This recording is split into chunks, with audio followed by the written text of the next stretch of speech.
परिचय। बच्चों, आज हम समावयवों और कार्बनिक अभिक्रियाओं की क्रियाविधि में उपयोग की जाने वाली मूलभूत संकल्पनाओं के बारे में पढ़ेंगे। कोई बता सकता है कि समावयव क्या हैं? क्या किसी को नहीं पता कि समावयव क्या हैं? कोई बात नहीं, मैं बताता हूं। वे कार्बनिक यौगिक जिनके अणु सूत्र समान होते हैं पर विन्यास भिन्न होते हैं, समावयव कहलाते हैं। समावयवों के उदाहरण हैं डाई मेथिल ईथर और इथेनॉल। इनके अणु सूत्र समान होते हैं पर विन्यास भिन्न होते हैं। सर, ये अभिक्रियाओं की क्रियाविधि क्या होती है? अभिक्रिया की क्रियाविधि विभिन्न चरणों का एक अनुक्रम है जिसके दौरान कार्बनिक अभिक्रिया होती है। इस अध्याय में हम समावयव और कार्बनिक अभिक्रियाओं की क्रियाविधि में उपयोग की जाने वाली मूलभूत संकल्पनाओं के बारे में पढ़ेंगे। उद्देश्य। इस पाठ के अंत में आप निम्न करने में सक्षम हो जाएंगे: समावयवता और उसके प्रकारों को समझना, कार्बनिक अभिक्रियाओं की क्रियाविधि में मूलभूत संकल्पनाओं को समझना। समावयवता दो या दो से अधिक यौगिकों के ऐसे समूह जिनके अणु सूत्र समान हों पर विन्यास और गुण भिन्न हों, समावयव कहलाते हैं। समावयवता के विभिन्न प्रकार होते हैं। समावयवता को संरचनात्मक और त्रिविम समावयवता में वर्गीकृत किया जा सकता है। संरचनात्मक समावयवता को श्रृंखला समावयवता, स्थिति समावयवता, क्रियात्मक समावयवता और मध्यावयवता में उपविभाजित किया जा सकता है। त्रिविम समावयवता को भी पुनः ज्यामितीय और प्रकाशीय समावयवता में वर्गीकृत किया जा सकता है। संरचनात्मक समावयवता वे यौगिक जिनके अणु सूत्र समान होते हैं परंतु अणुओं की संरचना, अणु के अंदर परमाणुओं का परस्पर आबंधित होने का क्रम भिन्न होती है, संरचनात्मक समावयव कहलाते हैं। श्रृंखला समावयवता श्रृंखला समावयव यौगिकों के अणु सूत्र समान होते हैं पर कार्बन के अणुओं का एक दूसरे से जुड़ने का क्रम भिन्न भिन्न होता है। स्थिति समावयवता वह समावयवता जो समान श्रृंखला में प्रतिस्थापी समूह की स्थिति में भिन्नता के कारण होती है, स्थिति समावयवता कहलाती है। क्रियात्मक समूह समावयवता इनके अणु सूत्र समान होते हैं परंतु क्रियात्मक समूह भिन्न भिन्न होते हैं। मध्यावयवता ये समावयवता क्रियात्मक समूह के दोनों तरफ कार्बन अणुओं के असमान वितरण के कारण उत्पन्न होती है। उदाहरण मेथॉक्सी प्रोपिल ईथर और डाई एथिल ईथर। त्रिविम समावयवता त्रिविम समावयव वे यौगिक होते हैं जिनमें संरचना एवं परमाणुओं के आबंधन का क्रम तो समान होता है परंतु उनके परमाणुओं या समूहों की त्रिविम स्थितियां भिन्न होती हैं। त्रिविम समावयवता को ज्यामितीय एवं प्रकाशीय समावयवता में वर्गीकृत किया जा सकता है। कार्बनिक यौगिकों की क्रियाविधि में मूलभूत संकल्पनाएं। कार्बनिक अभिक्रियाएं रासायनिक क्रियाएं हैं जिनमें कार्बनिक यौगिक भाग लेते हैं। कार्बनिक अणुओं को क्रियाधारक भी कहते हैं जो किसी उचित अभिकर्मक से क्रिया करके मध्यवर्ती और उसके बाद अंतिम उत्पाद बनाते हैं। कार्बनिक अभिक्रियाओं की क्रियाविधि प्राथमिक अभिक्रियाओं का उत्तरोत्तर क्रम है जिसके फलस्वरूप संपूर्ण रासायनिक परिवर्तन प्राप्त होता है। सहसंयोजक आबंध का विदलन एक सहसंयोजी आबंध को दो तरीकों से विदलित किया जा सकता है। पहला विषम अपघटनी विदलन और दूसरा समापघटनी वितलन। विषम अपघटनी वितलन में वितलित होने वाले आबंध के दोनों इलेक्ट्रॉन उनमें से किसी एक परमाणु पर चले जाते हैं जिनके बीच आबंध का वितलन हुआ है। उदाहरण, सभी कार्बन के कार्बन परमाणु पर धनावेश होता है।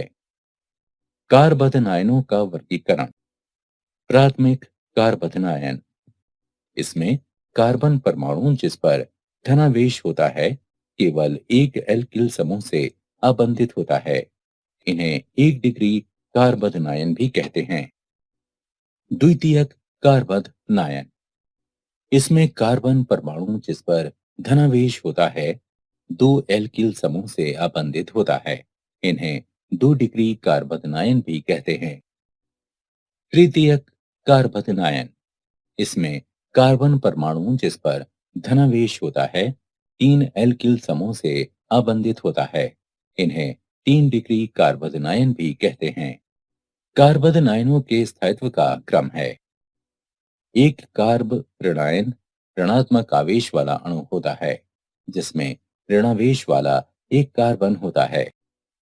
सरलतम कार्ब ऋणायन मैथाइट है जिसे मीथेन से एक प्रोटॉन की हानि द्वारा व्युत्पन्न किया जा सकता है। समापघटनी विदलन। जब सहसंयोजी आबंध टूटता है और दोनों परमाणुओं पर आबंध का एक एक इलेक्ट्रॉन बना रहता है, यह प्रक्रिया समापघटनी विदलन या होमोलिसिस कहलाती है। कभी कभी इस क्रिया में मुक्त मूलक भी बनाते हैं। एक इलेक्ट्रॉन के संचलन को फिश हुक तीर के द्वारा प्रदर्शित किया जाता है। नाभिक स्नेही और इलेक्ट्रॉन स्नेही। वे अभिकर्मक जो इलेक्ट्रॉनों के धनी होते हैं जैसे क्लोराइड आयन, इसको नाभिक स्नेही कहते हैं क्योंकि वे धनावेश की खोज करते हैं और धनावेश नाभिक में होता है। नाभिक स्नेही अभिक्रिया को किसी एक परमाणु की दूसरे परमाणु को इलेक्ट्रॉन प्रदान करने की प्रवृत्ति के रूप में भी परिभाषित किया जा सकता है। वैसे अभिकर्मक जो इलेक्ट्रॉन न्यून होते हैं जैसे कार्बनायन, इन्हें इलेक्ट्रॉन स्नेही निर्दिष्ट किया जा सकता है। इलेक्ट्रॉन स्नेही को किसी परमाणु से इलेक्ट्रॉन ग्रहण कर लेने की प्रवृत्ति के रूप में भी परिभाषित किया जा सकता है। कार्बनिक अभिक्रियाओं में इलेक्ट्रॉन संचलन। इलेक्ट्रॉनों के संचलन को मुड़े हुए तीरों के द्वारा दर्शाया जाता है। तीर की पूंछ उस स्थान को दर्शाती है जहां से इलेक्ट्रॉन युग्म स्थानांतरित होता है और तीर का शीर्ष उस स्थान को दर्शाता है जिस पर इलेक्ट्रॉन युग्म को ले जाया जाता है। एक इलेक्ट्रॉन के संचलन को अर्धशीर्ष तीर के द्वारा दर्शाया जाता है। सहसंयोजी आबंधों में इलेक्ट्रॉन विस्थापन के प्रभाव। एक आक्रमणकारी अभिकर्मक धनावेशित या ऋणावेशित हो सकता है। अतः अभिकर्मक अभिक्रियक क्रियाधार पर तभी आक्रमण करता है जब क्रियाधार पर विपरीत आवेश विकसित होता है और क्रियाधार इलेक्ट्रॉनों के स्थानांतरण से अस्थायी ध्रुवता विकसित कर लेता है। क्रियाधार के अणु में इस तरह से इलेक्ट्रॉनों का स्थानांतरण इलेक्ट्रॉन स्थानांतरण प्रभाव या इलेक्ट्रोमेरी प्रभाव कहलाता है। प्रेरणिक प्रभाव। ये एक स्थायी स्थानांतरण है जो दो परमाणुओं की विद्युत ऋणात्मकता में अंतर के कारण उत्पन्न होता है। अब हम कार्बन परमाणुओं की एक श्रृंखला पर विचार करेंगे जिसमें अंतिम कार्बन परमाणु क्लोरीन परमाणु से जुड़ता है। क्लोरीन कार्बन की तुलना में ज्यादा विद्युत ऋणात्मक है। अतः कार्बन एक और क्लोरीन परमाणु के बीच सहसंयोजी आबंध में इलेक्ट्रॉन युग्म क्लोरीन परमाणु की ओर विस्थापित हो जाता है। इस कारण क्लोरीन परमाणु आंशिक ऋणावेश प्राप्त कर लेता है और कार्बन एक पर आंशिक धनावेश उत्पन्न हो जाता है। अब कार्बन एक आंशिक रूप से धनावेशित है तो ये कार्बन एक और कार्बन 2 के बीच बनने वाले सहसंयोजी आबंध के इलेक्ट्रॉन युग्म को अपनी ओर आकर्षित कर लेता है, जिसके कारण कार्बन 2 पर आंशिक धनावेश उत्पन्न हो जाता है। पर यह आवेश कार्बन 1 पर होने वाले आवेश की तुलना में कम होता है, क्योंकि प्रभाव कार्बन 1 से कार्बन 2 में पारित हो जाता है। इसी तरह कार्बन 3 भी आंशिक रूप से धनावेशित हो जाता है, जो कार्बन 2 के आवेश की तुलना में कम होता है। कार्बन की श्रृंखला में पास के कार्बन परमाणु पर इस प्रकार इलेक्ट्रॉनों का स्थानांतरण या अपनी ओर आकर्षित किया जाना प्रेरणिक प्रभाव कहलाता है। प्रेरणिक प्रभाव को निरूपित करने के लिए आई चिन्ह का प्रयोग किया जाता है। वे समूह जो इलेक्ट्रॉन ग्रहण करते हैं वे ऋणात्मक आई प्रभाव कारक कहलाते हैं, और जो समूह इलेक्ट्रॉन युक्त करते हैं धनात्मक आई प्रभाव कारक कहलाते हैं। अनुनाद संरचना। कुछ कार्बनिक यौगिकों के व्यवहार को केवल एक लुईस संरचना के द्वारा नहीं समझाया जा सकता है। उदाहरण, टॉलुइन। अनुनाद संरचनाएं दो या दो से अधिक लुईस संरचनाओं का प्रतिनिधित्व करती हैं, जो केवल उनके इलेक्ट्रॉनों के स्थापन में ही भिन्न होती हैं। कार्बनिक अणु बेंजीन को केवल एक लुईस संरचना के द्वारा प्रदर्शित नहीं किया जा सकता, क्योंकि इसकी चक्रीय संरचना में एकांतरित एकल और द्वि आबंध होते हैं। बेंजीन रिंग प्रथम और द्वितीय संरचना का अनुनाद संकर है, जिन्हें अनुनाद संरचनाएं कहते हैं। अनुनाद संरचनाओं का अन्य उदाहरण एसीटोन आयन है।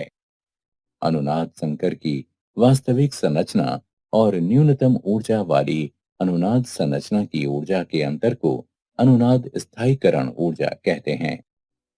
अनुनाद संरचनाओं को लिखते समय निम्नलिखित नियमों का पालन किया जाता है। नाभिक की समान स्थिति और अयुग्मित इलेक्ट्रॉनों की समान संख्या। अनुनाद प्रभाव। पाई इलेक्ट्रॉनों का एक से अधिक परमाणु पर विस्थानीकरण अनुनाद प्रभाव या मेसोमेरिक प्रभाव कहलाता है। इसे आर या एम से प्रदर्शित किया जाता है। इसके दो प्रकार हैं, धनात्मक अनुनाद प्रभाव, धनात्मक आर प्रभाव। ये प्रभाव उन समूहों के द्वारा प्रदर्शित किया जाता है जो पाई इलेक्ट्रॉनों के विस्थापन के द्वारा बाकी कार्बनिक अणु के लिए इलेक्ट्रॉनों को मुक्त करते हैं। उदाहरण, एनिलीन। ऋणात्मक अनुनाद प्रभाव, ऋणात्मक आर प्रभाव। यह प्रभाव उन समूहों के द्वारा प्रदर्शित किया जाता है जो पाई इलेक्ट्रॉनों के विस्थापन द्वारा बाकी कार्बनिक अणु से इलेक्ट्रॉनों को ग्रहण करते हैं। उदाहरण के लिए नाइट्रोज बेंजीन।